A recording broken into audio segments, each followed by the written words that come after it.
지난주에는 이제 부활절에 대한 부활에 관련된 말씀을 드렸는데, 여러분 기억나시죠? 예수님이 부활이 없다면 우리가 믿는 것이 충청도 말로 헛거요 그랬습니다. 그죠? 다시 물어보겠습니다. 우리가 부활이 없다면 우리가 예수 믿는 것이 헛거요. 우리가 봉사하는 것, 예수님을 위해서 전도하는 것, 이런 것들이 모두가 헛거요. 그리고 예수님의 부활이 없다면 우리가 예수 믿는 것, 봉사하는 것, 예수님을 알리고 전도하는 것, 이렇게 살아온 인생을 살아가는 사람들은, 이 믿음의 기독교라고 하는 사람들은 전부 다 불쌍한 사람이 된다는 것을 이야기했습니다. 그래서 예수님은 부활의 확실성을 이야기하셨고, 부활의 첫 열매가 되므로 우리 믿음의 사람들도 예수님의 부활처럼 우리도 부활하게 될 것이다라는 이 부활의 참된 의미에 대해서 지난주의 말씀을 통해서 우리가 깨달은 바가 있습니다. 자, 오늘은 요한복음의 말씀을 이제 마지막 설교가 되겠습니다.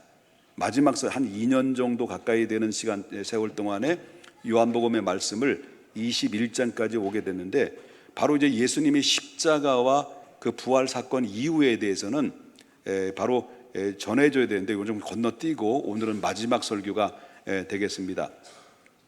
자, 예수님께서 이 땅에 계셨을 때 공생의 기간이라 하죠. 예수님의 제자들에게 나는 많은 사람들로부터 미움을 받아서 대제사장이나 아니면 서기관들이나 사람들로부터 미움을 받아서 내가 십자가에 죽게 될 것이고 죽은 자 가운데서 다시 살아날 것이다라는 그런 말씀들을, 예고적인 말씀들을 많이 말씀하셨어요.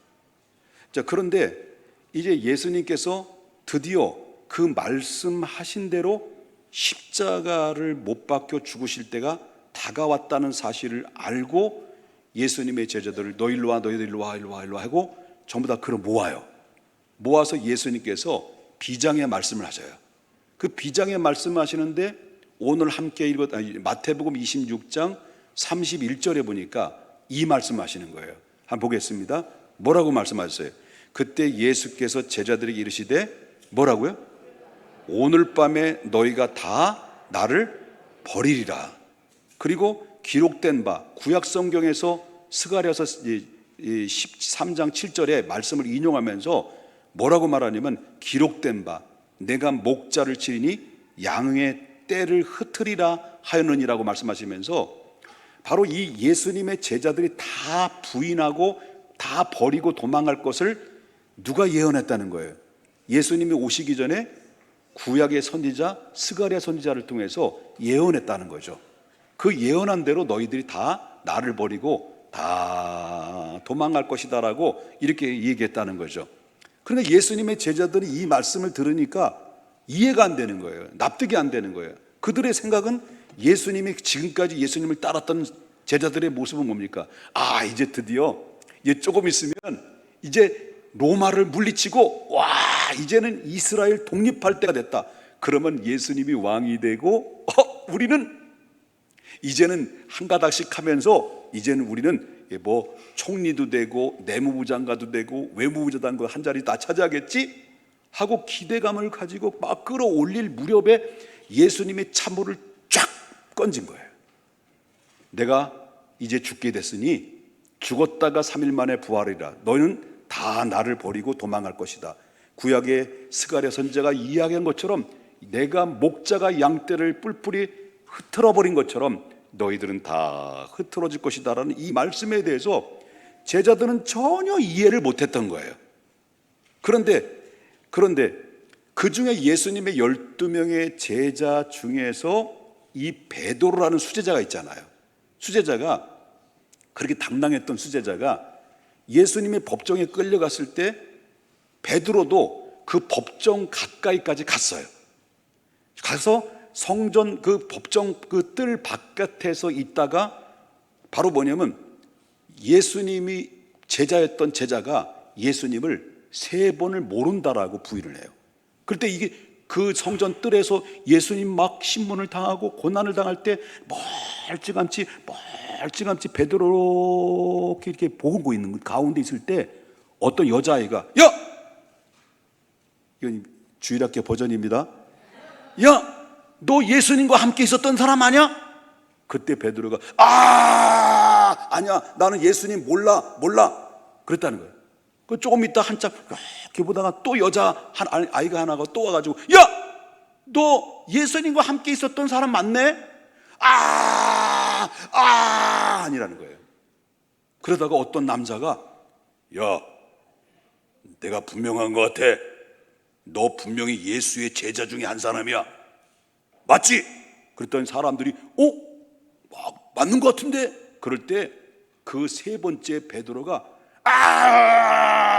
아니야 난 아니야 저 사람 몰라. 그리고 예수님을 향해서 뭐라면 욕까지 했다. 그럼 몰라, 나 몰라 막 욕까지 하면서 저주를 푸면서 막 핏대를 울리면서 나 예수님 몰라, 예수님 절대 몰라 하고 막 예수님을 저주까지 하고 막 그랬던 거야. 그러니까 도대체 그러고 나서 저주를 푸고 그러고 나서 딱 정신을 차려보니까 예수님 말씀이 생각나는 거예요. 그래서 보세요. 마태복음 26장 75절에 이에 베드로가 이제 세 번째 배신하고 모른다고 부인하고 저주하다가 나중에 성전 법정 바깥으로 나가다가 뭐래요? 예수님의 말씀이 뭐예요? 닭 울기 전에 세 번 나를 부인하리라는 말씀이 생각이 났다는 생각이 나니까 내가 왜 이랬지?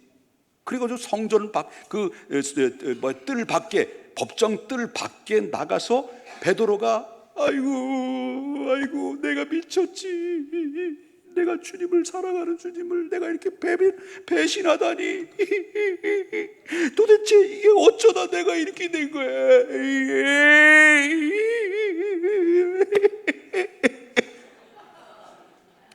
했다는 거예요. 그리고 베드로가 너무 부끄러운 거예요. 자기 한 걸. 내가 그래도 예수님의 수제자인데, 내가 그래도 예수님을 적극적으로 사랑하고 예수님을 뜨겁게 사랑한다는데 내가 왜 이렇게 된 거지? 내가 이 모양이 된 거지? 막 죄책감이 생기게 돼가지고요. 그래서 너무 부끄러워서 이 실패감에 젖어가지고요. 결국 어떻습니까? 자기 고향으로 내려가요. 아유, 그래, 내 같은 거 틀렸지 뭐. 나는 실패자야. 난 패배자야.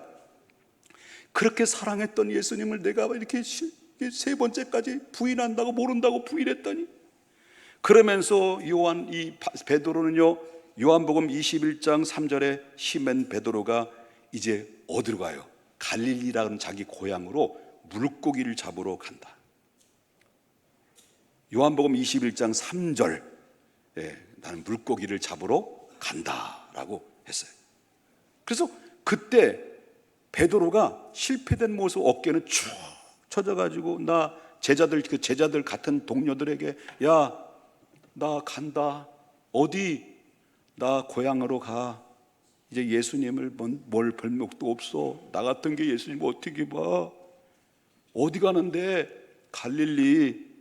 그럼 제자들도요, 그 말을 듣고 그럼 우리도 가자. 우리도 실패자인데 뭐, 우리도 예수님을 모른다고 부인했는데 다 도망갔는데 뭐. 그래가지고 제자들도 덩달아 친구 따라 어디 간다고? 강남 간다고 그냥 같이 간 거예요. 그래서 투덜투덜 힘없게 이렇게 갈릴리라는 고향으로 가서 그들은 고기를 잡아요. 그런데 놀라운 사실은 이렇게 실패자들이 모여가지고 힘없이 실망에 빠져서 고기를 잡고 있는 현장에 누가 나타나신 거예요? 십자가에 못 박혀 죽으셨다가 3일 만에 부활하신 예수님이 그 물고기 잡으러 내려갔던 갈릴리 그 현장에 딱 나타나신 거예요. 나타나셔가지고 그 누구에게 다가오냐면 예수님을 3번 모른다고 부인했던 베드로에게 찾아오신 거예요. 어떤 주님이? 부활하신 주님이 찾아오신 거예요. 그러니까 예수님을 딱 만나고 나니까 얼굴을 딱 뵈니까, 부활하신 주님을 보니까 베드로가 고개를 들고 예수님 볼 수 있을까요, 없을까요? 못 본 거지. 그때 여기 성경은 안 나왔지만 그랬던 것 같아. 베드로, 고개를 들라. 그리고 나를 보라. 그랬을 것 같아요. 그랬더니 예수님의 부활하신 주님이 베드로가 있는 곳을 찾아오셨습니다. 그 베드로에게 찾아오신 이유가 바로 뭐냐면, 너 일로 와, 너 일로 와, 너 일로 와, 너 일로 와. 나를 사랑한다고? 끝까지 나를 지켜준다고? 너 일로 와, 너 일로 와. 너 그 말을 한 지 얼마나 됐어? 하루도 안 된 것이 벌써 나를 배신해? 너 욕했지, 너 일로 와.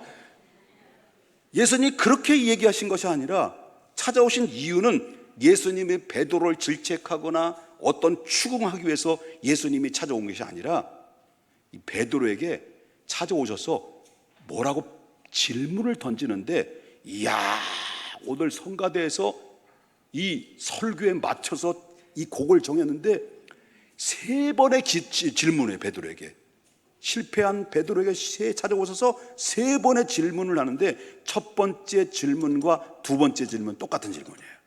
뭐라고 말하냐면, 요한의 들 시몬아, 내가 이 사람들보다 나를 더 사랑하느냐?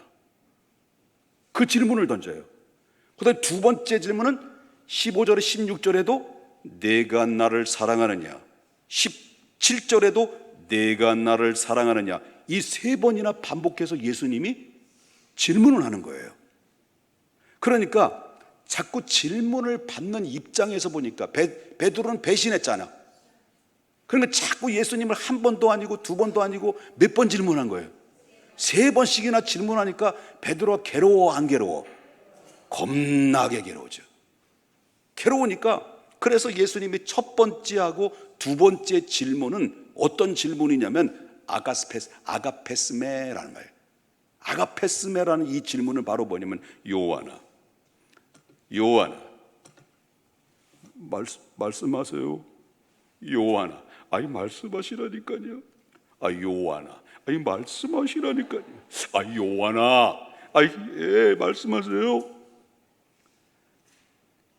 아가페스메, 내가 전처럼 목숨을 걸 만큼 나를 지금도 사랑하느냐? 그럴 때 베드로는 두 번의 아가페스메라는 이 질문 앞에, 주님, 아닙니다. 나는 주님을 사랑할 만한 자격이 없습니다. 사랑한다면 필레오, 친구, 우정 정도밖에 사랑할 수가 없습니다. 이렇게 대답을 해요. 그럴 때 마지막 3번째 질문에는 예수님 바꿔요. 아가페라는 말을 이제 필레오로 질문해요. 요한아, 네가 필레오 하느냐? 네가 나를 지금도 친구처럼, 우정처럼 나를 사랑하느냐? 라고 질문했을 때 이 베드로는 자꾸 질문하니까 정말 괴롭네요. 가슴이 막 찔리고 막 울렁거리고 죄송스럽고 이런 가운데 있을 때, 그때 그 질문을 계속 집요하게 질문하시는 예수님 질문 앞에 그는 근심에 빠지면서 힘없이 입에서 토해대는 말이 바로 뭐냐면, 주님, 내가 주님을 사랑하는 줄을 주께서 아십니다. 여전히 나는 아가페가 아니라 필레오, 친구, 우정 정도밖에 사랑할 수 없는 부족한 종입니다 라고 했던 거예요. 이 대화를 다 하면서 다 나눕니다. 그 예수님이 이렇게 대화를 마무리를 하는데, 저와 여러분이 이 말씀을, 예수님과 3번의 질문과 예수님의 베드로가 3번의 대답을 통해서 우리 뭘 기억해야 되냐면, 하나님은 우리를 사랑하신다는 사실을 기억해야 한다는 거예요. 베드로에게 찾아왔어요. 왜 찾아왔을까요? 따지려고?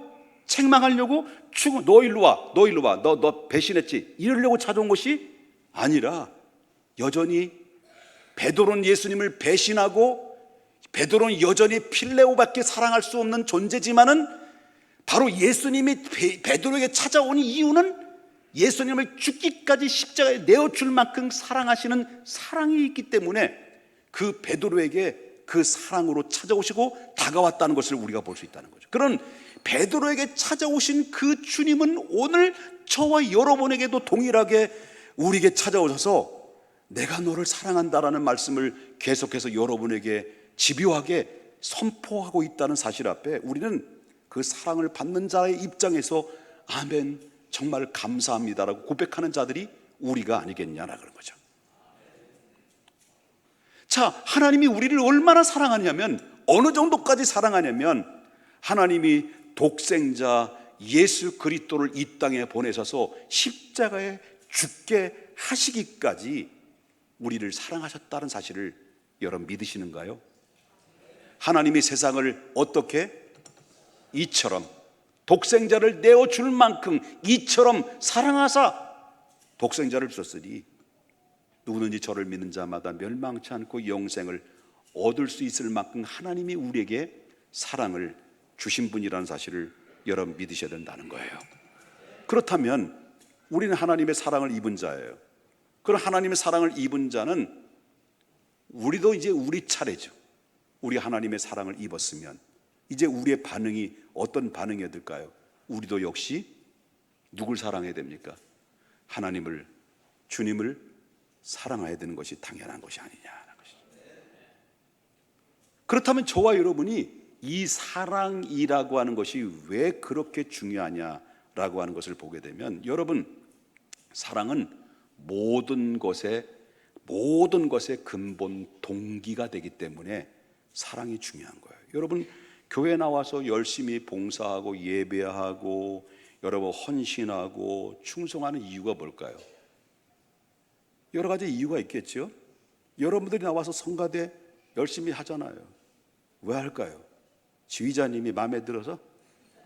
잘생겨서? 왜 할까요? 여러분들이 모여서 너무 좋아서? 모이는 게 좋아서? 그냥 사람들이 좋아서? 뭐 때문에 여러분들이 찬양을 하고 하나님 앞에 헌신할까요? 오직 하나잖아요. 누굴 사랑하기 때문에? 주님을 사랑하기 때문에. 우리가 하나님 앞에 헌신하고 봉사하고 하나님 앞에 예배하는 것은 무엇 때문에 우리가 하나님 앞에 서는 것입니까? 우리가 예배하는 것이 이유가 무엇입니까? 단 한 가지, 우리가 주님을 사랑하기 때문에 그런 거 아니겠습니까? 그러나 우리의 사랑의 동기가 문제가 발생되면 어떻게 됩니까? 사랑의 동기가 아니라면 어떤 일이 벌어지냐면, 베드로를 보죠. 베드로를 보면 안 된다는 거죠. 여러분, 베드로 그러면 예수님을 얼마나 사랑했습니까? 베드로처럼 얼마나 적극적인 사람입니까?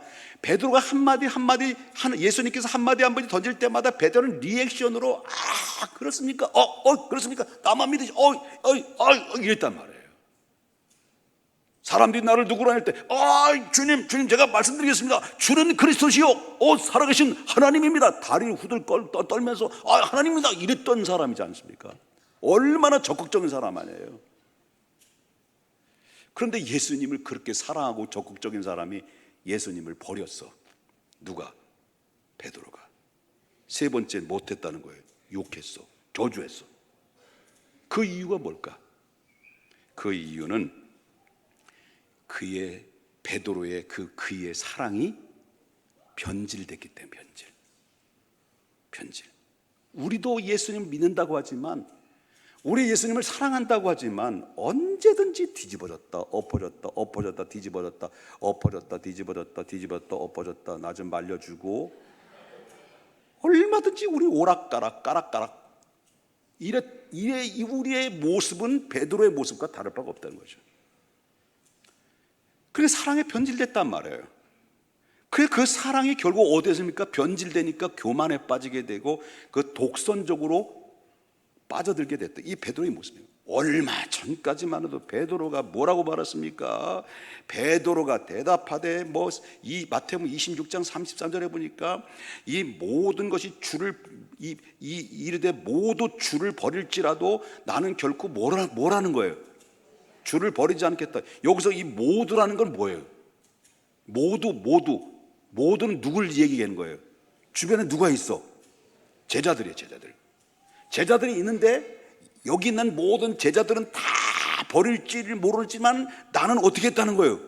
주를 버린 일이 없습니다. 걱정하지 마세요. 염려하지 마세요. 나는 절대로 배신하지 않겠습니다. 무슨 말입니까? 여기에 있는 것들은 다 나만큼, 여기에 있는 것들 중에서 다 나만큼 바로 예수님을 사랑하는 사람이 나와보라고 그래. 그러니까 내가 교회에서 열심히 나처럼 하는 사람 어디 있어? 나처럼 기도 많이 하는 사람 어디 있어? 나처럼 열심으로 하나님 앞에 충성하는 사람 어디 있어? 나처럼 얼마만큼 헌금을 많이 드리는 사람 어디 있어? 나와보라고 그래. 이렇게 베드로가 어깨 훅가시를 주면서 이게 주일학교 이게 버전이 잘못된 거. 다시 어깨 힘을 주면서 이렇게 당당하게 자랑했던 사람이라는 거예요. 근데 지금 뭐예요? 다른 사람들은 다른 사람의 예수님을 향한 사랑의 제자들의 사랑은 다 가짜고 자기만 뭐라는 거예요? 진짜라는 거예요. 이 말은 그렇게 장담하고 자신감이 넘쳤던 이 베드로가 결국 어떤 사람은 전락합니까? 제자들보다도 제일 먼저 앞장서서 예수님을 모른다고 부인한 사람으로 패배자로 바뀌어지게 됐다는 거예요. 베드로는 지금 그래서 결국 어떻습니까? 시험에 들었어요. 코가 한 자가 빠졌어요. 내가 그렇지 뭐. 아유 내가 그렇지. 내가 어쩌다 이렇게 됐냐. 자, 이렇게 코가 한 자가 빠지고 시험에 드는 그런 가운데 있을 때 예수님도 참 어지간히시지. 예수님도 어지간하셔요. 아니 그러면 저는 그래요. 아니 우리 교회에 잘 다니다가 마음에 안 드는 거예요. 그리고 막 욕을 해요, 나에게. 그런 사람 있었을까요? 없었을까요? 담임 목사에 막 욕을 하는 거야. 싱숑쌍숑. 그러면서 교회를 나가버려요. 나가면 그렇게 해서 나간 사람들을 보면 물이 자꾸 이렇게 흔들거려요. 이것도 주일학교 버전입니다. 이게 막 욕하고 그리고 교회 쑥대밭에가 만들어가지고 교회 나간 사람들 보면요, 제가 사랑할 마음이 생길까요?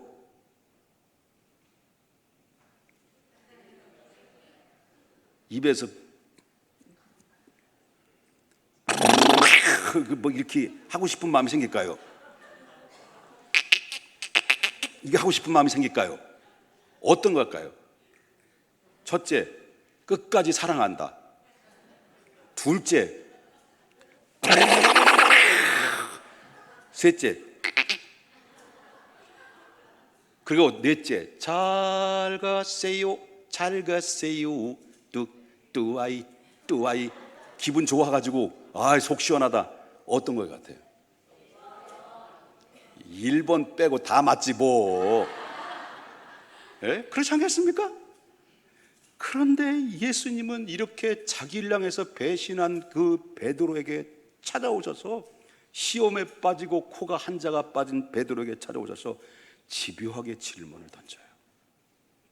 그 집요하게 질문을 던진 이유가 뭘까요? 그것은 구원받기로 작정된 잃어버린 양들이 예수님께서 다 준비해 놓고 그 양들을 지키고 양들에게 양육하고 양들을 이끌기 위해서 그에게 위임시키시기 위해서인 거죠. 그래서 결국 어떻습니까? 구원받기로 작정된 그 잃어버린 양들을 베드로에게 맡기기 위해서 지금 예수님은 베드로에게 뭐예요? 사랑의 근본 동기를 지금 점검을 시켜주시는 거예요. 그리고 질문을 통해서 뭐라는 거예요? 예수님은 여전히 베드로를 사랑하고 계시다는 사실을, 그에게 확실하게 심어주시기 위해서 한 번도 아니고 두 번도 아니고 세 번도 아니라 계속해서 그에게 그 각인시켜 주시는 예수님의 말씀을 주셨던 것입니다. 그래서 이 질문은 베드로의 과거를 들먹이기 위해서 하는 것이 아닙니다. 책망하기 위해서 하는 것이 아니었습니다. 절대로 이것은 아니었습니다. 그래서 바로 예수님의 이 질문은 내가 나를 지금 필레오 정도밖에 나를 사랑할 수 없다 할지라도 나는 너에게 생명을 줄 만큼 사랑한다. 네가 나를 부인한다 할지라도 나는 절대로 너를 버리지 않고 너와 함께 할 것이며 너와 영원토록 너를 붙들고 너를 사용하고 너에게 사명을 맡겨 주실 것이다. 나는 너를 버리지 않겠다라고 하는 확고한 질문 속에 여기 다 배어 있다는 거예요. 다 녹아져 있다는 거예요. 그 질문은 여러분에게도 지금도 그렇게 하시고 있다는 사실을 믿으셔야 될 줄 믿는 거예요. 변치 않습니다. 예수님의 사랑은 변치 않습니다. 우리는 오락가락합니다. 실패합니다. 낙담합니다. 치리에 빠집니다. 수없이 넘어졌다 자빠졌다 쓰러졌다 똑같은 거지만은 그렇게 하는 가운데서도 불구하고 여전히 주님은 내 곁에서 내가 하늘 끝에 올라갈지라도 하나님 거기 계시고 바다 끝에 갔더라도 거기 하나님은 거기 계시고 내가 사망의 음침한 골짜기로 갔다 할지라도 하나님이 여전히 나와 옆에서 계셔서 나를 버린 것 같지만은 버리지 않고 끝까지 나의 손을 주님의 의롭고 부드러운 손으로 나를 붙들고 있다는 사실 앞에 베드로를 다시 질문과 함께 동시에 다시 그를 세워서 그에게 사명을 맡겨주신 것처럼 여전히 하나님은 당신을 포기하지 않는다는 것입니다. 예수님은 세 번의 질문과 베드로의 세 번의 대답과 그 다음에 세 번의 베드로의 세 번의 그 순수한 그 고백을 통해서 이렇게 해서 결국 어떻습니까? 세 번의 질문과 세 번의 대답과 세 번의 반복적으로 그에게 사명을 그대서야 맡겨주셨습니다. 그래서 15절, 16절, 17절에 보니까 내 양을 먹이라, 내 양을 치라, 내 양을 먹이라. 이 말씀을 듣고 베드로는 다시 일어납니다.